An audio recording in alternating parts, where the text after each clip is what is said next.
Assalamualaikum warahmatullahi wabarakatuh. Bismillahirrahmanirrahim.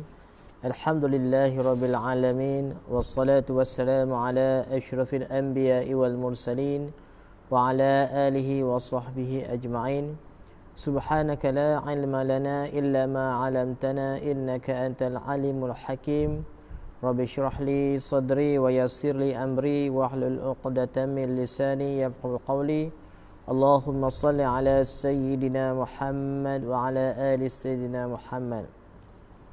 Alhamdulillah, tuan-tuan dan puan-puan sidang penonton yang dirahmati dan dikasihi Allah, pertama dan selamanya kita rapat syukur kepada Allah Subhanahu Wa Taala kerana Allah Subhanahu Wa Taala masih lagi memberi peluang dan ruang pada kita hingga di saat ini dapat kita hidup lagi di muka bumi Allah Subhanahu Wa Taala ini, insya-Allah.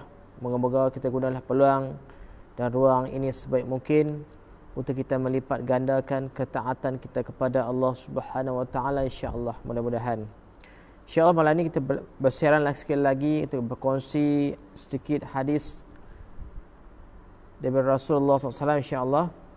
Dan selepas bacaan hadis ini kita akan sambung lagi membaca sedikit biodata tentang isteri-isteri Rasulullah SAW, insya-Allah.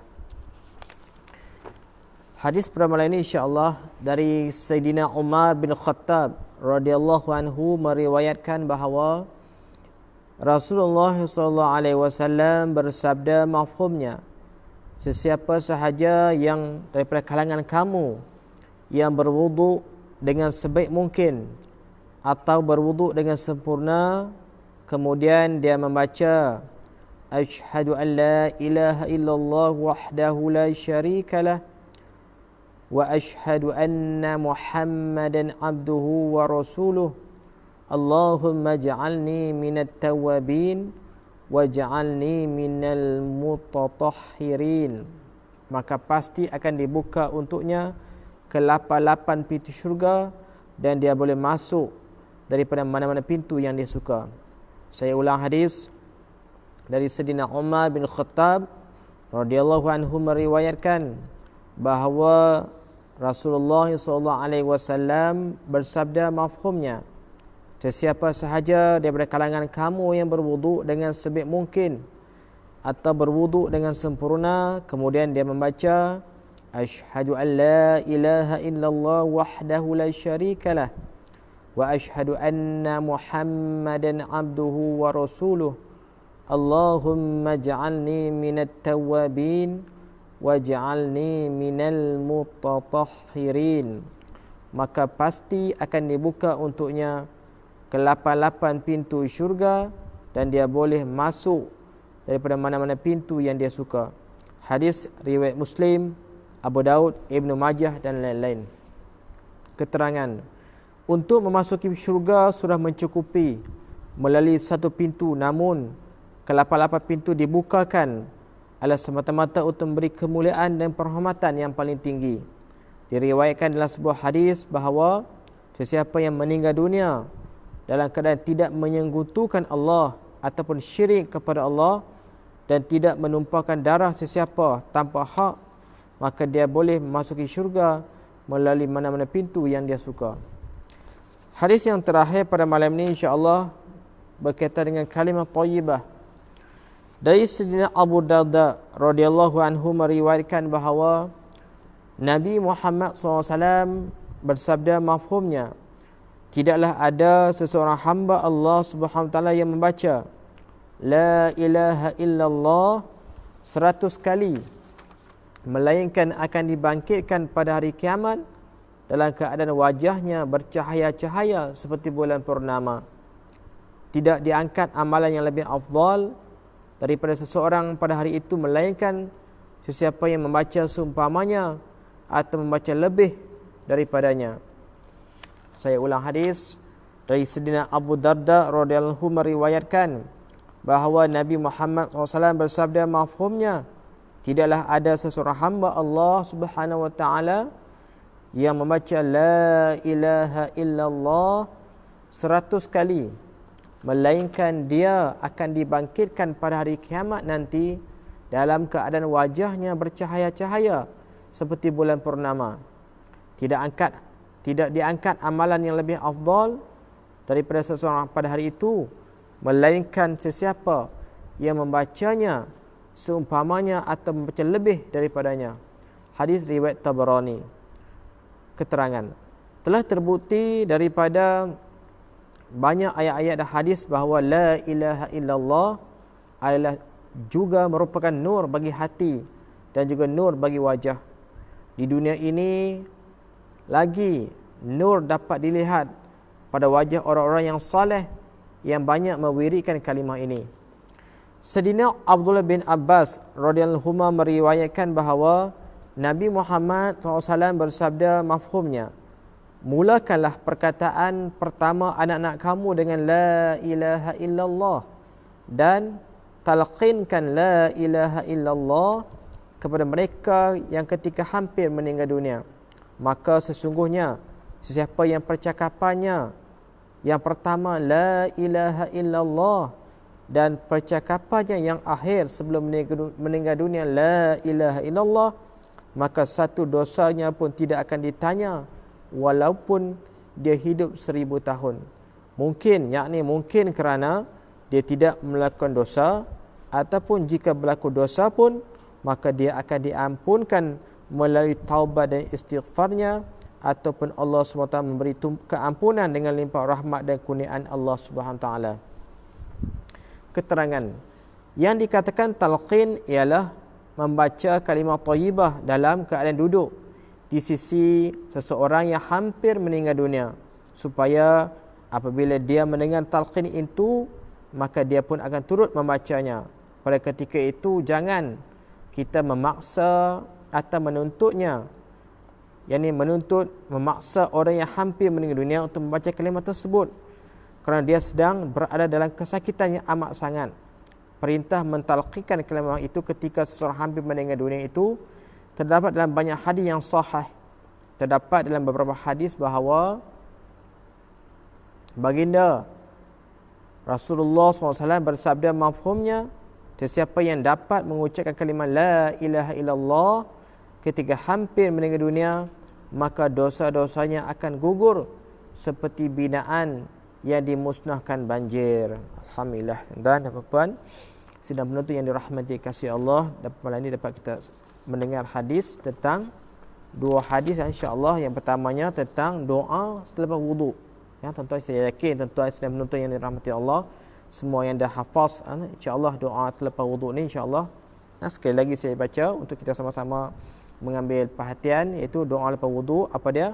Asyhadu an la ilaha illallah wahdahu la syarikalah wa asyhadu anna Muhammadan abduhu wa rasuluh.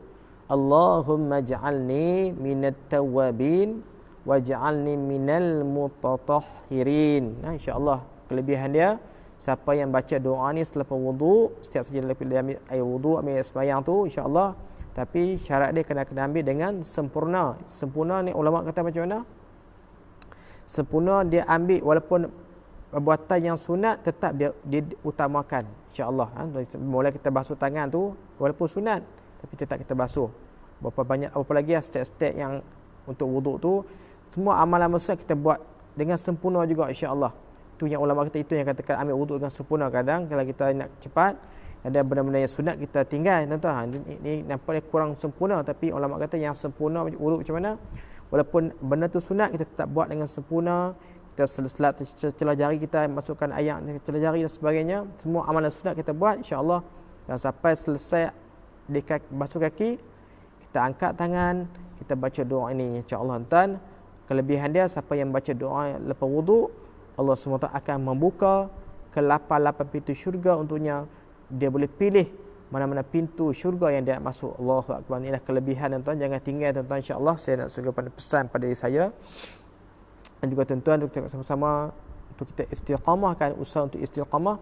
Macam kita setiap hari 5 kali kita ambil sembahyang, contoh tu kurang-kurangnya 5 kali. Nah, kalau kita ambil sembahyang 5 kali kita baca alhamdulillah. Kalau lebih lagi kita ambil sembahyang lagi banyak, lagi lebihlah kelebihan insya-Allah. Nah, kelebihan doa lepas wuduk jangan tinggal insya-Allah.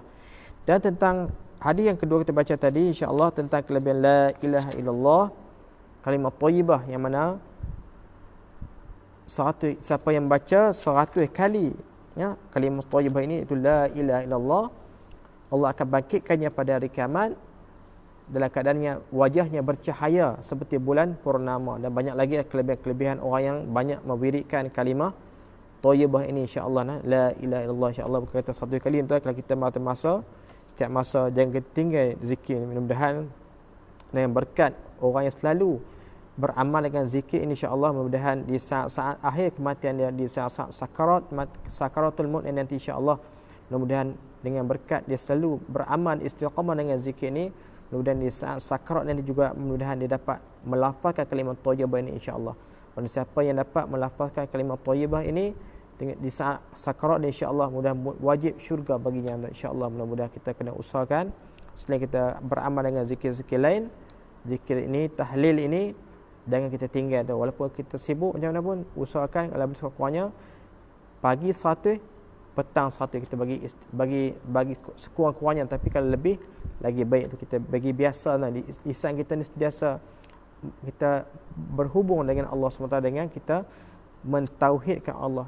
La ilaha illallah, iaitu tiada Tuhan selain Allah. Yang mana kalimah ini tentu kita sangat beruntung tuan-tuan, kerana kita menjadi umat Nabi Muhammad SAW, yang umat yang serta banyak berzikirkan dengan kalimah ini. Yang mana kalimah ini juga ada kalimah yang didakwahkan oleh nabi-nabi yang terdahulu, tetap berdakwah dengan untuk minta kaum mereka untuk banyak mentauhidkan Allah dengan orang kata ni, kenal Allah dengan kalimah inilah tuan, la ilaha illallah, tiada Tuhan yang sembah melainkan. Dan Nabi dulu dia minta sangat kaum-kaum mereka untuk walaupun sekali dapat mengucap kalimah ini la ilaha, tapi ramai kaum-kaum mereka yang ramai kaum umat terdahulu yang ingkar, dia tak mau nak ikut perintah nabi-nabi mereka, dia tak mau nak ucap kalimah la ilaha illallah, itu tiada Tuhan sembah melainkan Allah. Mereka menyembah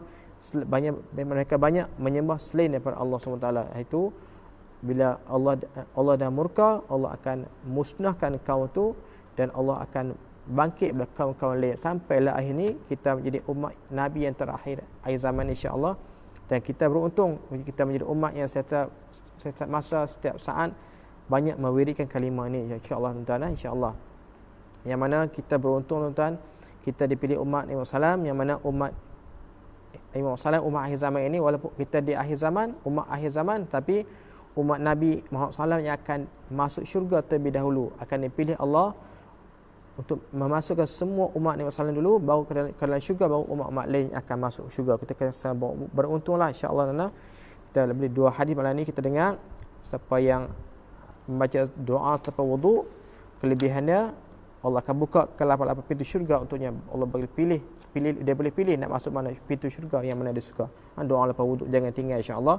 Dan kita banyak hadis kedua tentang kelebihan kalimah thayyibah, tahlil tu, la ilaha illallah tu, kalimah ini yang kita tinggal. Mudah-mudahan dengan berkat kita sentiasa mewiridkan lisan kita, mudah-mudahan lisan kita akan jadi mudah untuk mengucap kalimah ini di saat-saat akhir kematian kita insya-Allah. Mudah-mudahan amin ya rabbal alamin insya-Allah. Ada sikit masa sebelum kita masuknya solat fardhu isyak, kita akan sambung sedikit lagi tentang biodata isteri Rasulullah SAW. Yang kita ulang balik, isteri yang pertama kita baca dulu daripada Sayyidatina Khadijah radhiyallahu anha, Sayyidatina Saudah radhiyallahu anha, Sayyidatina Aisyah radhiyallahu anha. Dan insya-Allah pada malam ini kita akan baca sikit biodata ringkas tentang isteri Rasulullah SAW. Seterusnya itu Sayyidatina Zainab radhiyallahu anha insya-Allah. Selepas Sayyidatina Hafsah radhiyallahu anha,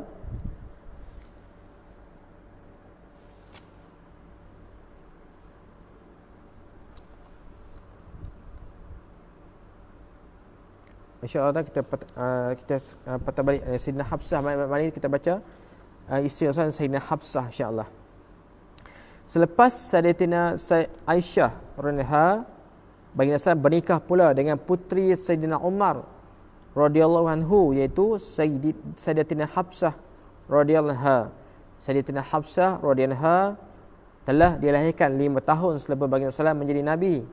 Semasa di Mekah lagi, Sayyidatina Hafsah radhiyallahu anha telah bernikah dengan Sayyidina Qunais bin Huzafah radhiyallahu. Sayyidina Qunais juga seorang yang telah lama memeluk Islam dan telah melakukan hijrah ke Habsyah dan kemudian ke Madinah. Beliau juga telah menyertai peperangan Uhud, peperangan Badar. Sama dalam peperangan Badar ataupun dalam peperangan Uhud, beliau telah mengalami kecederaan.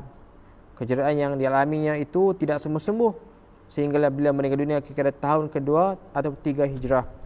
Sayyidatina Hafsah radhiyallahu anha juga telah berhijrah mengikut suaminya yang pergi ke Madinah. Apabila beliau telah menjadi balu, ini suami yang meninggal, Sayyidina Umar radhiyallahu telah menawarkannya kepada Sayyidina Abu Bakar As-Siddiq radhiyallahu, aku ingin menikahkan putriku Hafsah denganmu. Sayyidina Abu Bakar radhiyallahu hanya mendiamkan diri. Setelah isteri Sayyidina Utsman radhiyallahu itu Sayyidatina Ruqayyah radhiyallahu yang merupakan putri baginda Islam meninggal dunia, Sayyidina Umar radhiyallahu telah menawarkan anaknya kepada Sayyidina Utsman radhiyallahu anhu. Beliau menjawab, pada masa sekarang saya tidak mempunyai niat untuk berkahwin lagi. Sayyidina Umar radhiyallahu telah mengadu perkara ini kepada Rasulullah dan baginda Islam bersabda, saya akan beritahu kamu seorang suami yang lebih baik daripada Utsman untuk Hafsah dan seorang isteri yang lebih baik daripada Hafsah untuk Utsman. Selepas itu Rasulullah telah menikahi Sayyidatina Hafsah radhiyallahu kira-kira pada tahun kedua atau ketiga Hijrah. Baginda Islam juga telah mengahwinkan Sayyidina Utsman dengan putri baginda Islam sendiri, iaitu Sayyidatina Ummu Kalsum radhiyallahu anha. Para ahli sejarah berselisih pendapat tentang syahidnya suami pertama Sayyidatina Hafsah radhiyallahu anha. Perselisihan itu tentang sama ada Sayyidina Qunais bin Huzafah radhiyallahu syahid akibat kecederaan dalam peperangan Badar atau dalam peperangan Uhud. Peperangan Badar telah berlaku pada tahun kedua Hijrah dan peperangan Uhud berlaku pada tahun ketiga Hijrah. Oleh sebab itulah perselisihan pendapat juga berlaku tentang tarikh pernikahan beliau. Selepas itu Sayyidina Abu Bakar As-Siddiq radhiyallahu berkata kepada Sayyidina Umar radhiyallahu, pastinya aku merasa marah terhadap kamu kerana aku mendiamkan diri semasa kamu mencadangkan kepadaku supaya mengahwini Hafsah radhiyallahu. Sebenarnya Rasulullah SAW telah menyatakan kepadaku keinginan baginda saya untuk berkahwin dengan Hafsah radhiyallahu anha, maka aku tidak boleh menerima tawaranmu dan juga tidak boleh memecahkan rahsia baginda salam. Oleh sebab itulah aku mendiamkan diri. Sekiranya Rasulullah membatalkan keinginan baginda salam, maka pasti aku mengahwini Hafsah radhiyallahu anha. Sayyidina Umar radhiyallahu berkata, saya lebih sedih terhadap sikap Abu Bakar yang mendiamkan diri daripada penolakan Utsman. Sayyidatina Hafsah radhiyallahu ialah seorang wanita yang sangat zuhud dan sangat banyak beribadah. Beliau berjaga untuk beribadat pada sebagian besar daripada malam dan beliau juga berpuasa pada siang hari. Atas sebab-sebab tertentu Rasulullah pernah menjatuhkan satu talak ke atasnya yang telah menyebabkan Sayyidina Umar sangat sedih, dan demikianlah itulah sepatutnya berlaku. Sayyidina Jibril AS telah datang dan berkata kepada baginda salam, Allah SWT memerintahkan Tuhan supaya merujuk kembali kepada Hafsah radhiyallahu kerana beliau adalah seorang yang banyak beribadah pada waktu malam dan selalu berpuasa. Tambahan pula kerana kedudukan Sayyidina Umar radhiyallahu. Oleh sebab itu Rasulullah telah rujuk semula dengan Sayyidina Hafsah radhiyallahu. Beliau, ini Sayyidina Hafsah radhiyallahu meninggal dunia di Madinah pada bulan Jamadil Awal tahun 45 Hijrah. Sebagian besar yang lain menulis bahawa beliau meninggal dunia pada tahun 41 Hijrah. Semasa umur beliau, ini umur Sayyidatina Hafsah radhiyallahu berumur 60 tahun insya-Allah.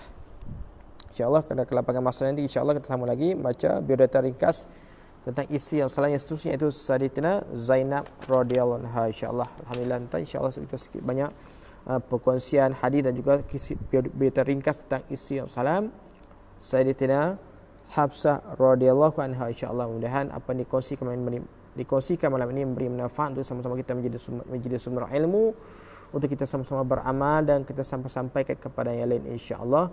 Dan insya-Allah malam ini siang tadi hari Jumaat terakhir kita bulan Syaban insya-Allah, dan insya-Allah Jumaat akan sekali lagi ni akan bertemulah kita Jumaat bulan Ramadan al-Mubarak. Insya-Allah kita doakan Allahumma barik lana fi Sya'ban. Ya Allah, kau berkatilah kami di bulan Sya'ban ini ya Allah. Wa balighna Ramadan, dan kau sampaikan kami ya Allah di bulan Ramadan dapat kami beribadah sebaik mungkin untuk mentaati perintahmu di bulan Ramadan al-Mubarak yang akan datang ini insya-Allah. Amin ya rabbal alamin insya-Allah.